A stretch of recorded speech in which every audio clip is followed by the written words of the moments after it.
Natagpuan ang dalawang OFW matapos ang halos 2 linggong pagkakawala sa Hong Kong. Nabuhay raw sila sa pagkain ng mga halaman at tubig mula sa sapa nung nawala sila sa bundok. Nagbabalik si Reniel Pawin. Matapos ang 12 araw na paghahanap, natuntun na ng Hong Kong Police ang magkasintahang Pinay OFW na napaulat na nawawala noong pang-October 4. Kinilala ang dalawa na sina Aimee Pabuaya at Aleli Tibay, mga domestic worker.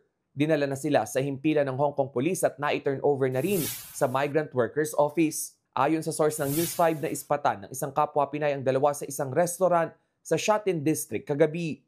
Nasa kalahating oras na biyahe ang layo nito sa Longmon Country Trail kung saan sila huling nakita bago mawala. Nawala daw sila sa hiking on a certain trail, yung Longmon Country Trail. Nakatawag na raw si Aimee sa kanyang kaanak sa Pilipinas. Hindi pa raw ito makapagkwento ng detalyado dahil sa panghihina. Pero pahapyaw ring na ibahagi ang kanilang pinagdaanan noong sila'y mawala. Yung kinakain nila yung prutas na lang doon or vine. Tapos yung iniinom nila yung tubig sa sapa.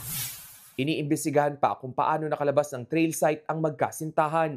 Palaisipan din kung bakit hindi sila agad nakahingi ng tulong sa mga otoridad, kaanak o sa employer. May ilang impormasyon mula sa Filipino community sa Hong Kong na posibleng problema sa pera ang dahilan ng umano'y pagkawala o pagtatago ng dalawa.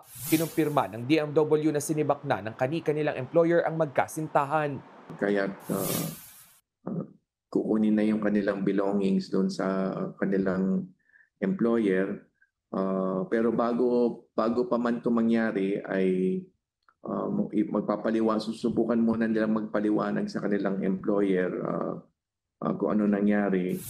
Inaayos na ng DMW ang repatriation ng dalawa pabalik ng Pilipinas. Nagbabalita mula sa frontline, Reniel Pawin, News 5. Mga kapatid, Ed Lingaw po, maging maalam at may pakialam sa mga napapanahong balita sa ating bansa. Para sa mas malilimang pagtalakay at paghimay sa mga issue at headlines, mag-follow at mag-subscribe sa social media pages ng News 5.